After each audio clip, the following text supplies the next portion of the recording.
భూతాన్ని బంధిస్తేనే ఆంధ్రప్రదేశ్కి భవిష్యత్. జగన్ అనే రాజకీయ రాక్షస భూతాన్ని బంధిస్తేనే ఆంధ్రప్రదేశ్ అభివృద్ధి బాట పడుతుంది. జగన్ రెడ్డి భూతం రాష్ట్ర అభివృద్ధికి, రాష్ట్ర రాజకీయాలకు పెన్ను శాపమే.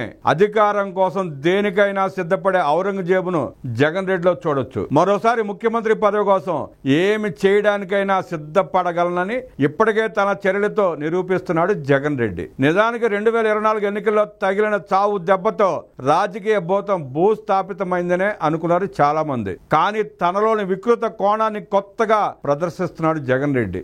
ఎన్నికల్లో దారుణ ఫలితాలు చూసిన తర్వాత ప్రజా నిర్ణయానికి విలువ ఇవ్వకుండా కూటమి ప్రభుత్వం పైన దాడిని ఉధృతం చేయడం అతని సహజ నైజానికి అద్దం పట్టేదే. వంచన రాజకీయాలతో ప్రజా ప్రభుత్వంపై వ్యతిరేకత తేవాలన్న జగన్ లక్ష్యం నెరవేరితే రాష్ట్రానికి పెను ప్రమాదం పొంచి ఉన్నట్టే. ఎన్నికలలో గోదాలోకి దిగే అవకాశం లేకుండా అవినీతి, మనీ లాండరింగ్ వంటి కేసుల్లో శిక్ష పడిన నాడే రాష్ట్రానికి జగన్ రెడ్డి భూతం నుంచి ప్రమాదం తప్పినట్టు.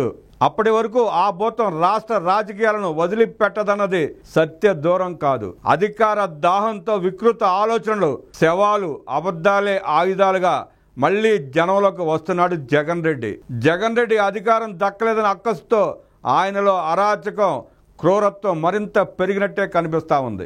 జగన్ రెడ్డి వంటి దుర్మార్గపు రాజకీయాలను ఉపేక్షిస్తే రాష్ట్ర ప్రగతికి, లక్ష్య సిద్ధి కోసం అడుగులేస్తున్న కూటమి ప్రభుత్వానికి తదనుగుణంగా రాష్ట్రానికి తీవ్ర నష్టమే. జగన్ రెడ్డి 5 ఏళ్ల పాలనలో తీవ్రంగా నష్టపోయిన రాష్ట్ర ప్రజలు 2024 ఎన్నికల్లో సమీకృతమై వైసీపీకి చరమగీతం పాడిన సంగతి తెలిసిందే. ఇప్పుడు జగన్ రెడ్డి అరాచక రాజకీయాన్ని ఉపేక్షిస్తే 2029 నాటికి పరిస్థితిని తనకు అనుకూలంగా మార్చుకోవడానికి దేనికైనా సిద్ధపడతాడన్న భయాందోళన రాష్ట్ర హితవు కోరుకునే వారిని వెంటాడుతోంది. జగన్ రెడ్డిపై ఉన్న అవినీతి కేసులలో కదలిక లేకపోవడం పట్ల ఆందోళన వ్యక్తం చేస్తున్న ప్రజలు జగన్ రెడ్డిని కట్టడి చేసే విషయమై సీఎం చంద్రబాబు దృష్టి పెట్టాల్సిన అవసరం ఉందంటున్నారు. రాజకీయ కక్ష సాధింపులకు తాము దూరమని సీఎం చంద్రబాబు చెప్పడాన్ని స్వాగతించాల్సిందే, కానీ తప్పు చేసిన వారిని వదిలిపెట్టడం రాష్ట్రానికి క్షేమకరం కాదు అంటున్నారు. రాజకీయ ప్రత్యర్థులను కట్టడి చేయడానికి తప్పు చేయకున్నా ఏం చేయవచ్చునో జగన్ రెడ్డి చేసి చూపించాడు. ఇప్పుడు రాష్ట్ర భవిష్యత్తుకు భరోసా కావాలంటే తప్పుడు మార్గాలు అనుసరించే రాజకీయాలను నియంత్రించక తప్పదంటున్నారు ప్రజలు. రాష్ట్రం ప్రశాంతంగా ఉండకూడదు, రాష్ట్రానికి పెట్టుబడులు రాకూడదు. ఇది జగన్ రెడ్డి లక్ష్య సాధన. అందుకే మీరు నా వెనక నడవండి, నాయకత్వం వహిస్తానంటూ రౌడీలు, గూండాలు, బెట్టింగ్ బ్యాచ్లను వెనకేసుకుని వస్తున్నాడు. కూటమి ప్రభుత్వం మెతక వైఖరి, సమన్వయాన్ని చులకనగా తీసుకుని అరాచకం, విధ్వంసం, దాడులతో ప్రజలను భయభ్రాంతులకు గురి చేస్తున్నాడు. అధికారంలో ఉన్నప్పుడు పోలీసు వ్యవస్థను వాడుకుని తప్పుడు కేసులతో భయపెట్టాడు. అధికారం పోయాక మరోసారి భయపెట్టేందుకు పరామర్శల పేరిట రౌడీలు, బ్లేడ్ బ్యాచ్లు, గంజాయి, బెట్టింగ్ బ్యాచ్లకు మద్దతుగా నిలుస్తున్నాడు. పరామర్శల పేరుతో రాష్ట్రంలో శాంతి భద్రతల సమస్యను సృష్టిస్తున్నాడు.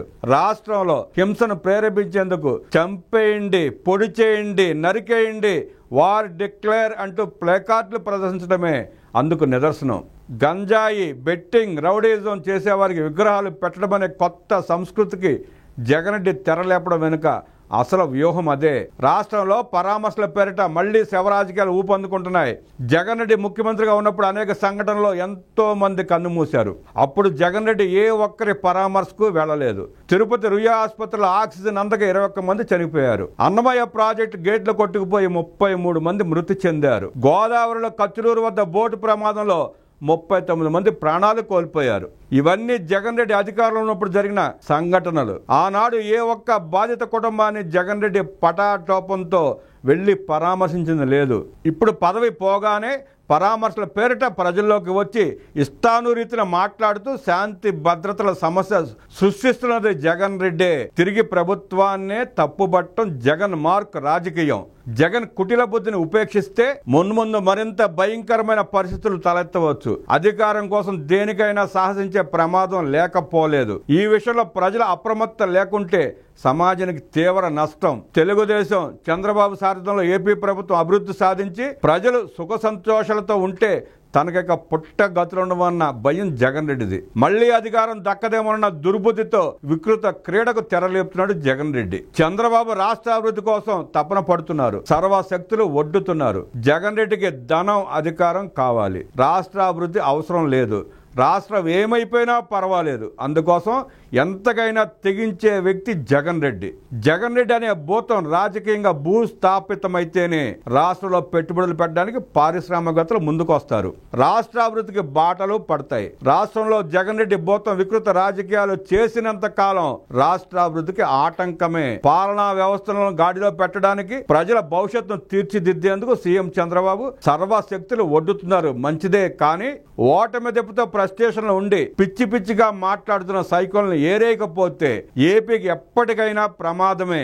రాజకీయ పక్షాలు, ప్రజలు ఈ విషయాన్ని గుర్తెరగాలి.